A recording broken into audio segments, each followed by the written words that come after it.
Alors, bonsoir à vous, comment vous allez? Bien, j'espère.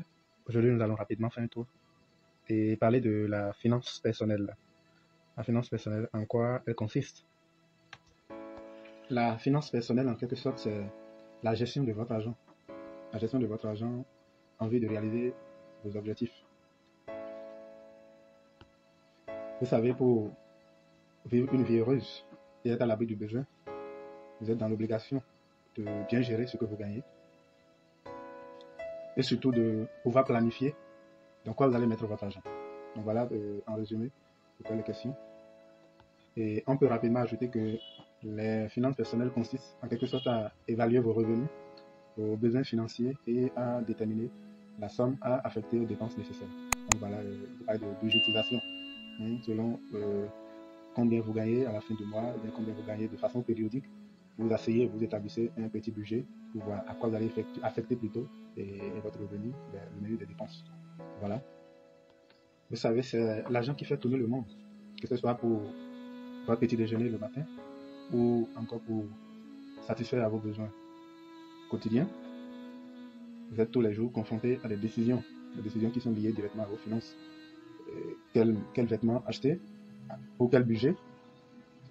Vous voyez, parce que déjà, dès que la fin du mois approche, pour ceux-là qui sont salariés, c'est déjà un souci permanent de commencer à réfléchir en fonction de mes revenus, combien je vais affecter pour les dépenses quotidiennes. Vous savez, il y a des dépenses qu'on appelle souvent des dépenses incompressibles. C'est-à-dire, il y a le loyer s'il n'est pas encore chez vous. À part le loyer, il y a plein de dépenses qui sont là. Alors, le but de cette vidéo, ce n'est pas de vous faire un discours, c'est d'aller dans la pratique, dans le concret. Qu'est-ce qu'il faut faire pour bien gérer ses finances? Et il y a plusieurs méthodes qui s'offrent à vous. Et personnellement, je vais partager avec vous ce que j'utilise souvent. J'utilise des applications mobiles. Il y a des applications qui vous permettent d'excellentes applications d'ailleurs qui vous permettent de budgétiser, qui vous aideront à déterminer votre budget et à pouvoir le respecter. Et également, il y a des applications qui sont beaucoup plus simples où rapidement vous arrivez à enregistrer vos dépenses. Pour un début, c'est des applications qu'on peut utiliser pour enregistrer les dépenses. Et comme ça, à la fin du mois ou à la fin d'une période d'année, vous arrivez à identifier à quoi sert réellement votre argent. Mais il faudra aller plus loin et penser à des applications qui pourront vous permettre de mieux budgétiser vos dépenses et par la suite de pouvoir vraiment tenir ce budget. Et parce que vous le savez, ce n'est qu'en gérant bien ce que vous gagnez que vous arrivez à vous enrichir. Parce que quand vous gagnez de l'argent, ce n'est pas seulement pour la consommation, vous l'orientez pour également l'épargne. Et quand vous épargnez, c'est pour que plus tard, vous puissiez investir et qu'en retour, cet investissement plutôt vous rapporte d'autres revenus. Et voilà, ce n'est que cette chaîne qui vous permettra d'atteindre la liberté financière. Voilà, en quelque sorte, la méthode à utiliser. Alors maintenant, nous allons aborder les techniques et particulièrement, nous allons partager au cours de cette vidéo une des techniques les plus utilisées. Et c'est une technique qui n'est pas très aisée, mais c'est une technique très efficace. Voilà, c'est surtout ça, très efficace pour les finances personnelles. C'est tout simplement la règle du 50-30-20. Alors, en quoi consiste cette technique? Et vous allez voir que si vous faites la somme de 50, 30 et 20, vous allez constater que ça fait 100. Autrement dit, quand vous prenez votre revenu, vous devez pouvoir les repartir en trois parties. En trois parties suivant l'ordre de 50%, 20% et 30%. Alors, on va maintenant dire à quoi servent chaque proportion. Alors, les 50% pour vos besoins. Les 50% vont servir pour vos besoins. Et qu'est-ce que nous mettons dans besoin? Nous avons le logement, c'est-à-dire votre loyer. Nous avons ce dont vous avez besoin pour vous déplacer tous les jours. Si vous avez une moto, pour mettre de l'essence dedans. Si vous avez une voiture, pour mettre du carburant dedans. Et si vous souffrez d'un mal, c'est-à-dire vous devez prévoir ce qu'il faut utiliser pour également vous prendre des médicaments, des soins de santé en général. Et pour d'autres services, si je suppose que pour votre travail, vous avez souvent l'habitude de vous déplacer et de payer peut-être le transport public, ou encore payer la scolarité des enfants que vous avez déjà budgétisé de côté. Vous voyez, c'est en quelque sorte les besoins incompressibles. Autrement dit, c'est des besoins auxquels vous devez forcément faire face. Vous n'avez pas le choix. Vous devez vraiment dépenser pour ça. Et il faut dégager donc 50% de votre salaire ou de vos revenus pour cela. Viennent ensuite les 30%. Les 30% sont réservés pour vos envies.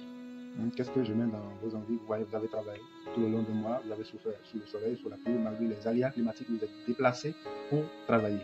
Alors, puisque vous avez gagné un salaire ou un revenu en fonction de votre domaine, il faut quand même pouvoir vous faire plaisir. Vous faire plaisir, et d'autres penseront que cela vous empêchera d'évoluer. Non. Vous faire plaisir, au contraire, va vous encourager à vous donner davantage, puisque en gagnant davantage, vos plaisirs vont augmenter. Donc voilà. Donc je crois que ces 30% vont servir à peut-être si vous devez sortir pour des soirées, restaurants, si vous devez sortir en famille, vous divertir un dimanche ou un samedi, ou encore pour d'autres activités, en tout cas d'autres activités qui entrent dans le cadre de votre épanouissement. C'est très important. Et vous pouvez aussi également choisir de voyager. Voyager seul pour aller sur une petite formation. Voyager pour sortir un peu du cadre de votre travail. Tout ça va vous permettre d'être équilibré. Parce que c'est très important d'être équilibré émotionnellement pour pouvoir continuer le travail. Alors, la troisième partie qui concerne les 20%, à quoi doivent servir les 20%? Les 20% restants doivent servir à l'épargne. À l'épargne et à l'investissement. On l'a dit plus haut. Vous devez pouvoir épargner 20% au minimum de votre salaire. 20%. Et cette épargne va vous permettre de pouvoir investir et vous générer encore de bénéfices, de profits pour pouvoir augmenter votre salaire ou pour pouvoir augmenter en quelque sorte vos revenus. Donc, voilà. Alors, pour me résumer, en ce qui concerne les finances personnelles, ce n'est pas facile de pouvoir respecter la règle qu'on vient de dire tout à l'heure, la règle de 50-20-30. Vous allez constater que certains même vont au-delà de cela, mais la plupart du temps, il y a des erreurs que nous commettons. Nous mettons généralement près de 80% de nos revenus dans tout ce qui est besoin quotidien, tous les jours, logement, courses, soins de santé, transport, et on se plaint, on se dit que ça ne va pas suffire, alors que quand ça vient, il faut pouvoir budgétiser et dégager. Alors, à la fin de cette vidéo, j'ai gardé une petite surprise. Je vais partager avec vous quelques applications déjà que vous pouvez télécharger sur votre téléphone Android et pouvoir les utiliser pour commencer déjà par enregistrer vos dépenses quotidiennes et par la suite pouvoir budgétiser ce que vous gagnez. Donc voilà, je vous remercie.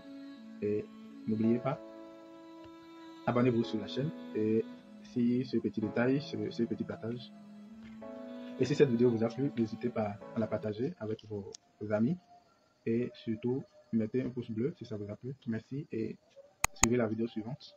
Merci et à la prochaine. Bye bye. Prenez soin de vos finances personnelles.